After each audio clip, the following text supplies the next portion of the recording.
Bismillahirrahmanirrahim. Assalamualaikum warahmatullahi wabarakatuh. Selamat siang anak-anak semuanya. Apa kabar? Alhamdulillah senang sekali hari ini bertemu lagi dengan Ibu pada mata pelajaran Pendidikan Agama Islam dan Budi Pekerti. Nah, anak-anak, sebelum kita belajar, mari kita membacakan basmalah bersama-sama. Bismillahirrahmanirrahim. Baik anak-anak, pada pertemuan hari ini kita akan belajar bab ke-9, Hukum Islam tentang makanan dan minuman. Silahkan dibuka buku paketnya dan dipersiapkan juga buku tulis serta alat tulisnya. Catat hal-hal yang tidak ada di dalam buku paket ya. Baik, langsung saja. Sebelumnya kalian pernah belajar tidak tentang makanan dan minuman yang halal ataupun makanan dan minuman yang haram? Tentunya Islam sudah menentukan makanan dan minuman yang boleh kita makan dan tidak boleh kita makan. Nah, kewajiban kita tentunya setelah mempelajari ini, tujuannya kita harus bisa mentaati perintah syariat Islam tentang pilihan-pilihan makanan yang boleh kita makan dan yang tidak boleh kita makan. Nah, materi kita pada hari ini ada 5 poin. Yang pertama, pengertian makanan halal. Yang kedua, syarat makanan halal. Yang ketiga, kriteria makanan dan minuman bagi seorang muslim. Yang keempat, jenis-jenis makanan haram. Dan yang kelima, jenis-jenis minuman yang halal. Baik, langsung saja. Yang pertama, pengertian makanan halal. Makanan halal itu adalah makanan yang diperbolehkan untuk dimakan menurut ketentuan syariat Islam. Baik, digaris bawahi ya di sini ya. Boleh menurut ketentuan syariat Islam. Bukan boleh menurut diri kita ataupun menurut orang lain atau menurut siapapun. Pokoknya kalau menurut syariat Islam boleh, ya kita makan. Nah, apa saja yang boleh kita makan? Di antaranya itu adalah buah-buahan, tumbuh-tumbuhan, binatang yang semuanya yang pada dasarnya halal dimakan kecuali ada Al-Quran atau hadis yang mengharamkannya. Ada kemungkinan sesuatu itu menjadi haram karena memberikan mudarat atau bahaya bagi kehidupan manusia. Nah, itu ya pengertian makanan halal. Kemudian syarat makanan halal itu syarat makanan dan minuman bagi seorang muslim yang boleh dikonsumsi itu ada 2. Yang pertama halal dan yang kedua thayyib. Lihat perbedaannya. Kalau halal itu didasarkan dari cara mendapatkannya, dari cara pengolahannya, dan dari zatnya itu sendiri.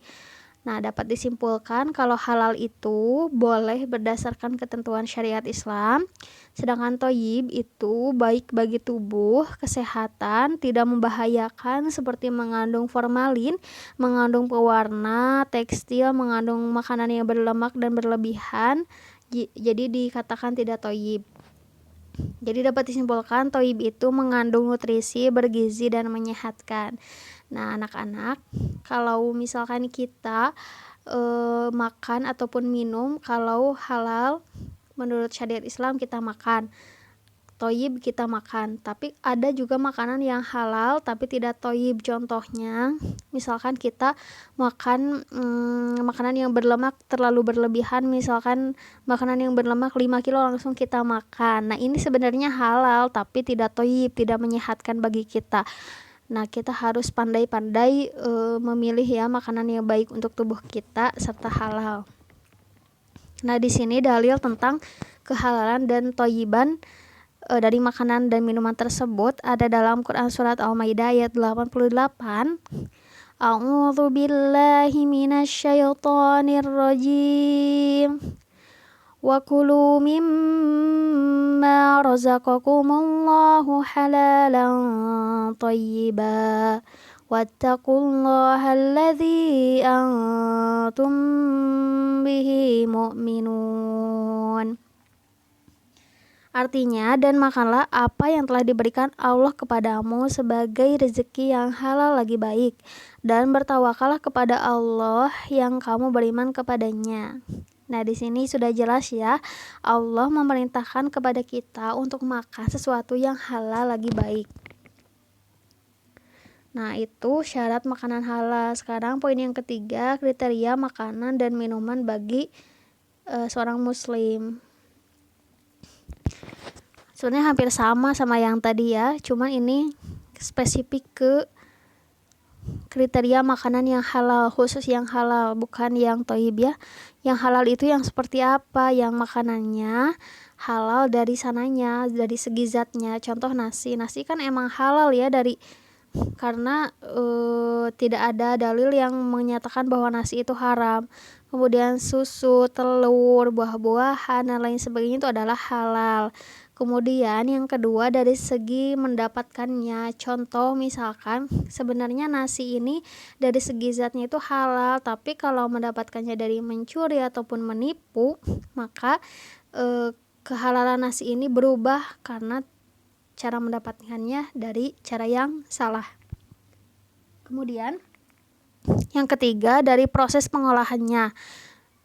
Contohnya proses daging itu adalah dari segi zatnya baik, halal. Kemudian yang kedua dari cara mendapatkannya, misalkan kita bekerja keras bekerja keras mendapatkan uang dan membelinya dengan uang halal, tapi proses pengolahannya misalkan hewan tersebut langsung dimasukkan ke dalam mesin, tidak sesuai dengan aturan Islam menyembelihnya. Nah, kehalalan binatang tersebut berubah menjadi haram disebabkan karena proses pengolahannya yang tidak sesuai dengan aturan Islam. Ya, seperti itu. Yang keempat, jenis-jenis makanan haram. Sebenarnya banyak sekali ya. Nah, di sini yang pertama yang dinyatakan haram dalam Quran surat Al-Maidah ayat 3. Nanti kita akan bahas apa saja makanan yang haram dalam Al-Maidah ayat 3 ini. Yang kedua, makanan yang mendatangkan mudarat atau bahaya terhadap kesehatan badan, akal, moral, dan akidah. Yang ketiga, kotor dan menjijikan. Itu seperti misalkan tikus gitu ya.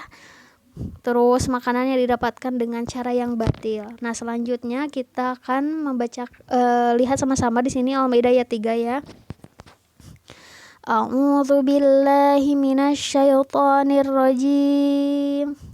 Hurrimat 'alaikumul maitatu waddamu wa lahmul khinziri wa ma uhilla li ghairillah wa ma uhilla li ghairillahi bihi wal munkhaniqatu wal mawqudatu wal mutaraddiyatu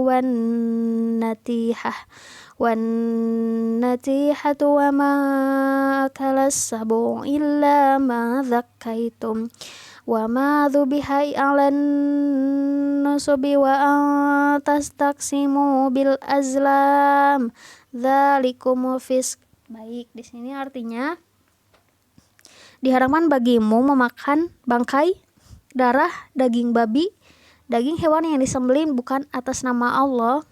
Kemudian yang tercekik, yang dipukul, yang jatuh, yang ditanduk, yang diterkam, kemudian binatang buas, kecuali kamu sempat menyembelih.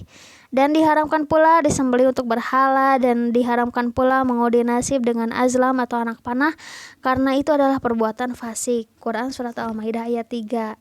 Kita rinci ya, apa saja makanan yang dinyatakan haram dalam ayat tersebut.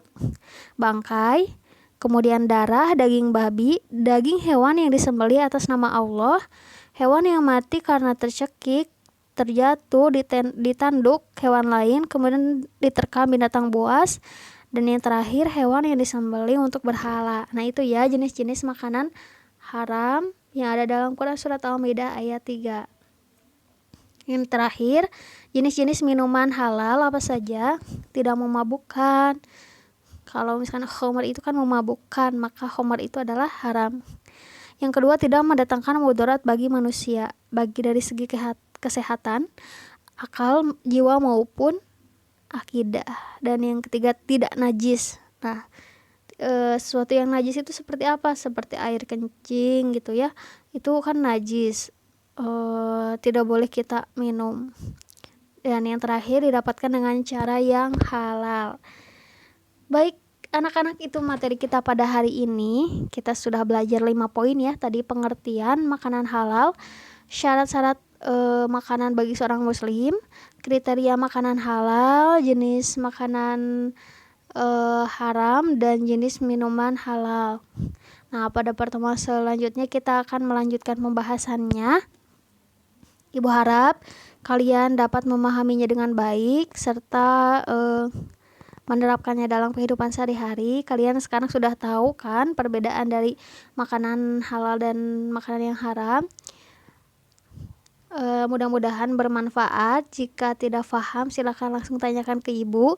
Terima kasih atas perhatiannya. Mohon maaf apabila ada kekurangan dalam penyampaian materi ataupun kata-kata yang kurang berkenan. Wabillahi taufiq wal hidayah. Wassalamualaikum warahmatullahi wabarakatuh.